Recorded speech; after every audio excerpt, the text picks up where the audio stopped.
শুভ সকাল বন্ধুরা। সকাল সকাল চলে এসেছি রান্নাঘরে চা বসাতে। আজ কিন্তু স্নান সেরে রান্নাঘরে নয়, স্নানের আগে আমি কি কি কাজ করি সেইগুলোই তোমাদের সঙ্গে শেয়ার করব বলে চলে এলাম। এই যে দেখো, সকালবেলা উঠেই রান্নাঘরে চলে এসেছি চা বসাতে। প্রথমে এই যে লিকার চাটা করে নিলাম, নিয়ে ওটাকে খানিকক্ষণ ঢাকা দিয়ে রাখবো যাতে ওটা ফ্লেভারটা ভালো আসে। এরপর করে নেবো দুধ চা। দুধ চা কেন করছি, আমাদের বাড়িতে এক একজন এক এক রকম চা খায়। কেউ দুধ চা খায়, কেউ আবার লিকার চা। কারো দুধ চা পছন্দ হয় না, সে লিকার চা খায়, আর যার লিকার চা পছন্দ হয় না সে দুধ চা খায়। চলো তাহলে চাটা ওদের দিয়ে দিই, দিয়ে বাকি কাজগুলো সেরে নিই। যেমন বিছানা ঝাড়া, জামা কাপড় গোছানো, এই সমস্ত কাজগুলো আমি স্নানের আগেই করে থাকি। এইগুলো যদি আমি আগে না করে নিই তাহলে স্নান সেরে রান্নাঘরে ঢুকলে এই সমস্ত কাজগুলো বাকি পড়ে থাকে। আর এই যে দেখো, কথা বলতে বলতে বিছানাটাও গোছানো হয়ে গেল। আর এই হলো আমার বিছানার ফাইনাল লুক। আর যাই এবার গিয়ে ভাবছি কতগুলো জামা কাপড় ভিজিয়ে নিই, তার কারণ আকাশে যা ঝলমলে রোদ্দুর উঠেছে আজকে, সেই জন্য ভাবলাম যে 3-4 দিন ধরে তো একদম জামা কাপড় কাচাই হচ্ছিল না, সেই ভেবে আর জামা কাপড় ভিজিয়ে নিলাম। স্নানের সময় একটুখানি কেচে নিয়ে মেলে দিলেই হয়ে যাবে, তেমন আর কোনো কাজ নেই। এই বোতল কটা ভরে নিলেই হয়ে যাবে। এদিক ওদিক খালি গড়াগড়ি খাচ্ছি, কিন্তু সকালবেলা ঘুম দিয়ে উঠলে যেটা সকলের প্রয়োজনে লাগে সেটা হচ্ছে চা আর জল। চায়ের ব্যবস্থাটা তো করে দিয়েছি, আর বাকি রইল জল। এটাই বা বাকি থাকে কেন? চলো বোতল কটা ভরে দিই, দিয়ে আর চলে যাব স্নান করতে। আমার তেমন আর কোনো কাজ নেই। এরপর তো কাজের দিদি আসবে, বাকি কাজগুলো উনি নিজেই করে নেবে। আর আমি স্নান টান সেরে তারপরে চলে যাব রান্নাঘরে।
আর এই যে দেখো, এক বালতি জামা কাপড় কেচে ধুয়ে নিয়ে এসেছি।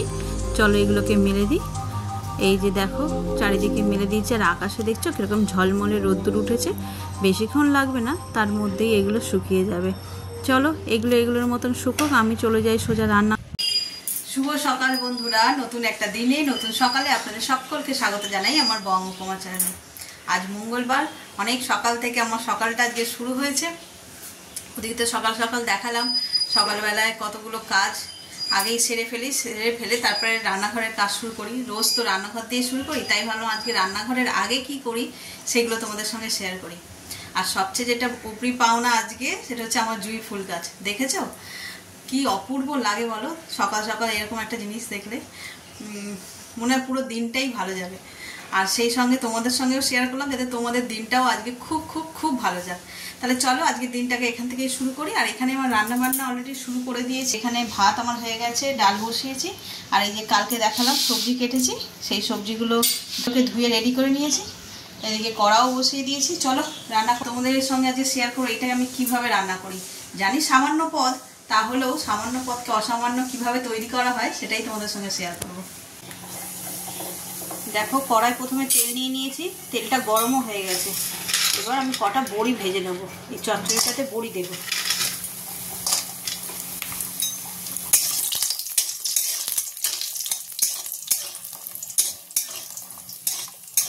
লাল লাল করে ভাজা হয়ে গেছে, চলো তুলে নিই। এই দেখো, বড়িগুলো বেশ লাল লাল করে ভেজে নিয়েছি। এবার আমি ফোড়ন দেব। এবার ফোড়ন দিয়ে নেবো 2টো শুকনো লঙ্কা, একটু বেশি করে 5 ফোড়ন। দেখো লঙ্কাগুলো একটু লাল লাল হয়ে গেছে। এবার সবজিগুলো সব দিয়ে দেবো।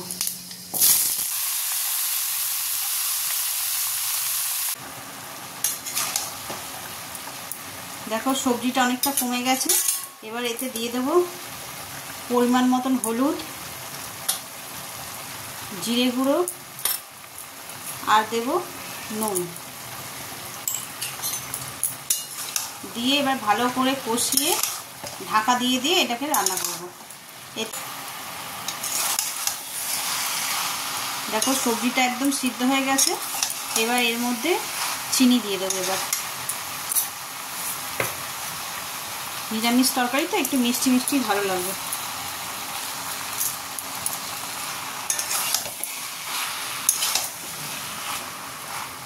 এবার এটাকে একদম ঢাকা দিয়ে লো ফ্লেমে রেখে দেবো। এটা আস্তে আস্তে একদম মজে যাবে। ব্যাস, এই দেখো আজকে রান্না হবে মাছের ডিমের বড়া। আজকে আর মাছ আনাইনি, আর এদিকে কড়াতে তেল গরমও হয়ে গেছে। রোজ রোজ মাছ খেতেও ভালো লাগে না, মাঝে মধ্যে এরকম অন্যরকম খাবার হলে বেশ ভালো হয়। চলো, এই ডিমও তো সবসময় পাওয়া যায় না, এই বর্ষাকালেই পাওয়া যায়।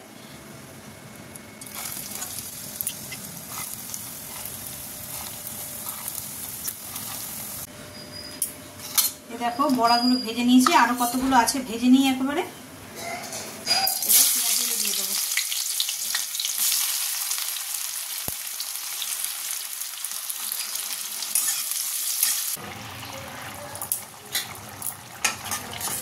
দেখো ঝোলটা ফুটেও গেছে। এবার আমি বড়াগুলো দিয়ে দেবো।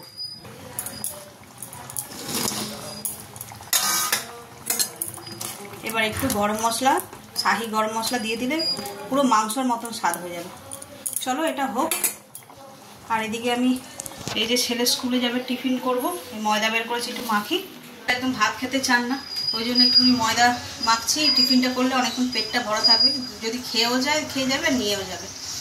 আর ওই যুদ্ধ করে ভাত খাওয়ানোতে আমি একদম রাজি নেই। তাহলে চটপট করে নিই, আজকে আর বেশি কথা বলারও সময় নেই। ঘড়িতে কটা বাজে? 10:10 হয়ে গেছে। চলো তাহলে চট করে করে নিই। সবাই তো খেয়ে দিয়ে কাজে চলে গেল, ছেলেও স্কুলে বেরিয়ে গেছে, ঘর একদম ফাঁকা, আমি আর মা একা। তো মা ওখানে ব্রেকফাস্ট করলো, আমিও করলাম, দুজনে ব্রেকফাস্ট করে মা ওখানে রেস্ট নিচ্ছে। আর আমি এই যে রান্নাঘরটাকে এবার পরিষ্কার করবো। সকাল থেকে যে তাড়াহুড়ো করে রান্না করি, তার ফলটা এইভাবে নোংরা হয়েছে। রান্না করতে যত ভালো লাগে, এগুলো গোছাতে তত বিরক্ত লাগে, কিন্তু এগুলো এখন গোছাতে হবে। টুকটাক রান্না বাকি আছে, ওগুলো একটুখানি করে নিয়ে এগুলোকে পরিষ্কার পরিচ্ছন্ন করব। আর মুখের যা অবস্থা হয়েছে, সেদিন দক্ষিণেশ্বরে গেছি, রোদের মধ্যে পুরো একদম স্কিনটা মানে রোদে পুড়ে গেছে, বোঝা যাচ্ছে এমন অবস্থা। এবার এইটাকে এখন ঠিক করব, যে সময়ও হয়ে উঠছে না। দেখি আজ যদি পারি একটু ফেস প্যাক লাগাবো। আর সেদিন যে হলুদটাকে রোস্ট করে লাগিয়েছিলাম, ওটা বেশ ভালো, কিন্তু মনে হয় না আজকে করে উঠতে পারবো না, সময় হবে বলে। যদি পারি তাহলে তোমাদের দেখাবো। আর চলো চট করে এগুলো সব সেটেল করে নিই।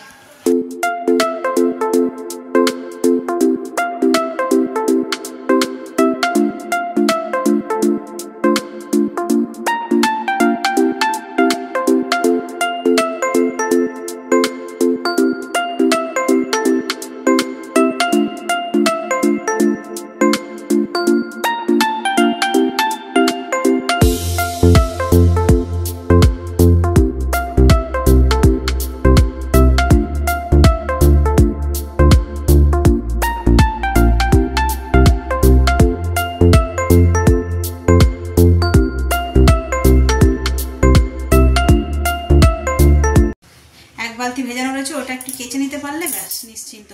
আসলে কাচার কোনো সমস্যা নেই, ধোয়ারও সমস্যা নেই, রোদ্দুরটা চলে গেলেই মুশকিল। এই হচ্ছে কথা, এত জামা কাপড় কোথায় এদিক ওদিক করে মেলবো। আর রোদের শুকনো হাওয়া আর হাওয়ায় বা পাখার তলায় শুকনো হাওয়ার মধ্যে ডিফারেন্স আছে। আমি ওই গন্ধ নিতে পারি না একদম, যেগুলো আর কি হাওয়ায় শুকনো হয়। আর তারপর তো আমার এই কাপড়গুলোতে একটুখানি রিভাইভ দিই, সেইগুলো তো আরও বিচ্ছিরি গন্ধ ছাড়ে। তাহলে চলো আর সময় নষ্ট না করে চলে যাই।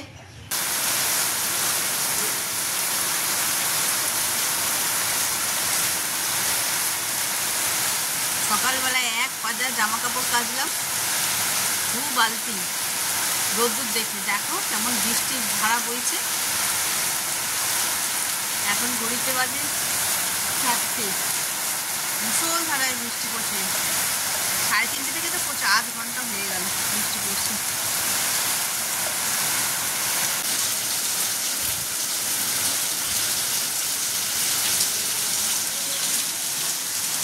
দেখছো কি হারে বৃষ্টি হচ্ছে, যেমন হচ্ছে আমার নিচে জল জমেছে। বাবার এই শুয়েছিলাম, হঠাৎ দেখি মুসুল ধারায় বৃষ্টি শুরু হয়ে গেছে, গায়ে ঝাপটাও আসছে, চারিদিকে একদম জলে জলাকার হয়ে গেল।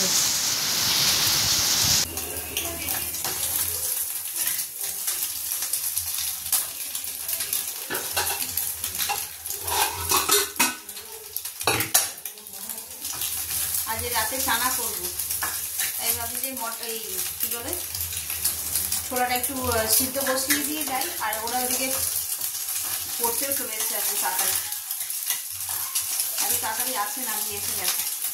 যাই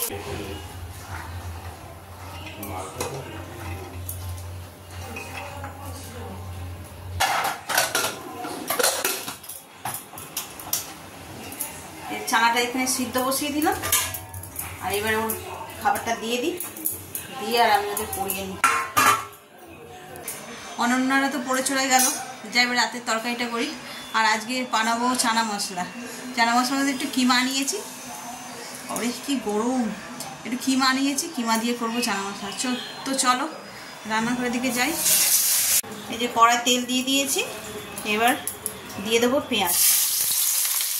পেঁয়াজটা একটু বেশি করেই দেবো, কিমা দিয়ে হবে যেহেতু।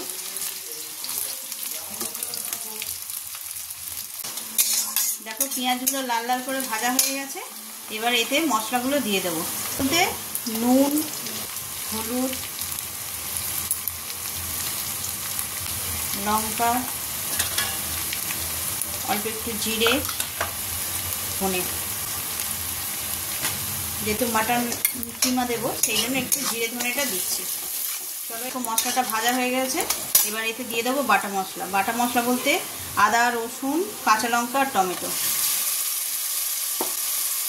দিয়ে ভালো করে মশলাটাকে আগে কষিয়ে নেবো, তারপরে কিমাটা দেবো।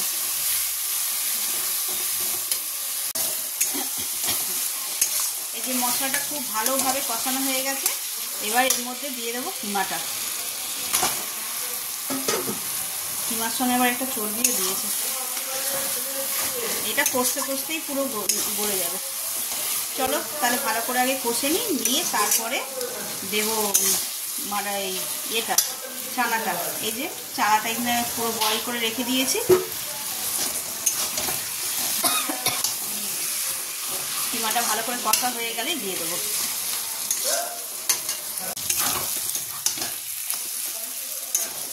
দেখো কিমাটা খুব সুন্দরভাবে কষানো হয়ে গেছে, এবার চানাটাতে দিয়ে দেবো। আর ঠিক একইভাবে চানার বদলে কড়াইশুঁটি দিয়ে আমরা করি শীতকালে, মাটার কিমা বলে এটাকে। এত দারুণ খেতে লাগে, ছোট ছোট করে আলুও কুচিয়ে দেওয়া যায়। আর কড়াইশুঁটি, শীতকালে যে কড়াইশুঁটিগুলো উঠবে তখন এত অপূর্ব খেতে লাগে। একটুখানি বেশি করে তেল দিই, আর এই মাংসটা তো এমনি রেয়াজি মাংস তেল বেরোবে, সেই তেল দিয়ে এই তেল আর কি গড়িয়ে পড়বে এরকমভাবে বানাতে হবে, কষা কষা ঠিক এরকম, বেশি তোমার ঝোল থাকবে না, গা মাখা মতন হবে। অপূর্ব খেতে লাগে, রুটি দিয়ে, নান দিয়ে, তন্দুরি রুটি দিয়ে, যা দিয়ে ইচ্ছা। শীতকাল আসতে দেরি আছে, আসুক, ওটাও তোমাদের সঙ্গে শেয়ার করব। চলো এবার এটা দিয়ে দিই চানাটা।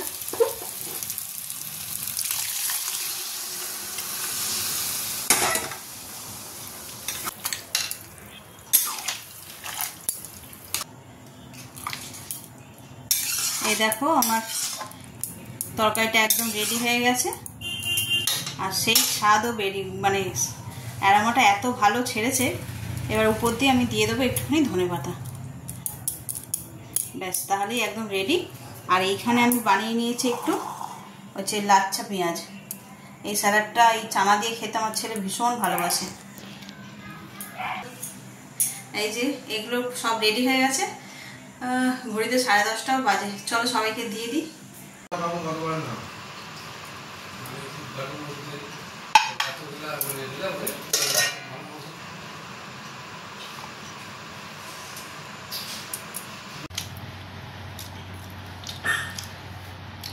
এই যে এই হলো আজকে আমাদের রাতের খাবার।